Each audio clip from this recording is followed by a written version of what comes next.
La presse n'est pas très optimiste, mais pas forcément à cause du terrorisme. Non, pour une fois, c'est pas que là-dessus, c'est pas que de terrorisme qu'il s'agit, mais effectivement, elle n'est pas très optimiste. Les jours comme aujourd'hui, où les autres sujets que le terrorisme commencent à réapparaître dans les journaux, on s'aperçoit en fait du nombre d'autres menaces qui pèsent sur notre pauvre petit monde. D'abord à nos portes, en Turquie, nous dit le journal Le Monde, l'armée est reprise en main, vous le voyez, par le président Erdogan. Alors a priori, c'est un sujet qui paraît pour nous un peu lointain, après tout l'armée turque. Sauf que non, pas du tout. L'armée en Turquie, c'était l'un des derniers garants contre le pouvoir absolu du président Erdogan. Ouais. Elle garantissait le respect de la constitution laïque. Or, l'échec du coup d'État du 15 juillet dernier contre ce président islamiste Recep Erdogan, cet échec du coup d'État est totalement mis à profit par Recep Erdogan. Il est en train d'éradiquer toutes les oppositions à la faveur de ce coup d'État manqué. Je dis bien une centaine de médias, ont été supprimés ces derniers jours en Turquie. Déjà au mois de juin dernier, nous rappelle le journal Ouest France, regardez, au mois de juin dernier, le même président turc avait supprimé, tenez-vous bien, le principe de l'immunité parlementaire. Donc les députés en Turquie n'ont plus d'immunité parlementaire. Autrement dit, s'ils critiquent un peu trop fort le président Erdogan, ça peut tourner mal pour leur matricule. Les journalistes, les juges, les enseignants subissent le même sort. Voyez ce dessin de Libération. Et la Turquie, eh bien, on ne s'en fiche pas. Je le disais, c'est à nos portes. C'est un pays essentiel dans la lutte contre le terrorisme. Il est donc en train de basculer. Et je vous rappelle que plus près de nous encore, la Pologne ou la Hongrie inquiètent beaucoup aussi la presse pour les mêmes raisons, parce que ces pays sont peut-être en train de suivre le même chemin et de quitter le camp des démocraties. Alors, pas très optimiste non plus. Les journaux sur les États-Unis. Ouais. Parce que là, on change d'hémisphère.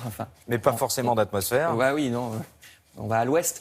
Alors là non plus, c'est pas la démocratie, la modération et l'intelligence qui semblent en train de triompher. L'Humanité, le journal L'Humanité, regardez, est très inquiet pour la présidentielle américaine parce qu'il n'est pas du tout certain que Hillary Clinton sera élue. Contrairement à ce qu'on disait il y a ne serait-ce que 3-4 mois. Oui, c'est comme le Brexit, vous savez, c'est impossible jusqu'au jour où, quand on interroge les Américains sur son programme, les citoyens américains disent qu'il est très bien, que ça n'a rien à voir avec Donald Trump qui dit n'importe quoi. Mais le problème, c'est qu'aux États-Unis, comme ailleurs, on ne vote plus depuis longtemps pour un programme, mais plutôt pour une tête. Et la tête de Mme Clinton ne revient pas aux Américains. Les sondages, regardez, sont effrayants. Dans certains d'entre eux, Trump a 7 points d'avance. Imaginez, dans moins de 6 mois, le bouton de l'arme nucléaire américaine peut-être dans les mains d'un monsieur qui s'appelle Donald Trump. Alors le nucléaire justement, mais le civil cette fois, il est à la une de plusieurs journaux. Vous l'avez vu dans notre JT de 7 heures. Et dans le Figaro ou le Parisien aujourd'hui en France, vous lirez comment EDF, déjà très endetté, se lance dans un pari à 22 milliards d'euros. Alors le pari, c'est une formule journalistique, mais quand on réfléchit bien à ce mot,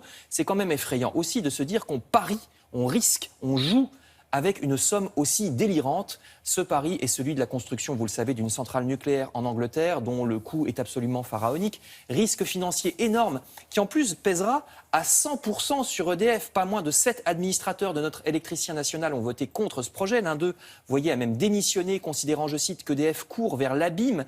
Les banques ont refusé de s'engager dans ce projet, ce qui n'est jamais très très bon signe. Imaginez là aussi dans quelques années une éventuelle faillite de celui qui tous les jours chez nous fournit notre courant électrique au quotidien. Nous voilà propres. Le risque, l'impuissance, l'incertitude, voilà les mots donc que vous lirez ce matin à longueur de colonne dans la presse. Heureusement, il y a une lueur d'espoir, c'est que les gens, les Français en tout cas, semblent encore pleins d'énergie. Vous lirez un peu partout que des centaines de Français sont volontaires pour aider leur pays via la garde nationale, via la réserve de gendarmerie, etc. Vous voyez ici le journal La Croix ou le Parisien. Reste à savoir comment tout cela sera financé et surtout à quoi on emploiera ces citoyens de bonne volonté. On a toujours le droit d'être optimiste. Vous allez rejoindre la réserve, vous ? Vous êtes prêt ? Je suis en réserve du service public, cher monsieur.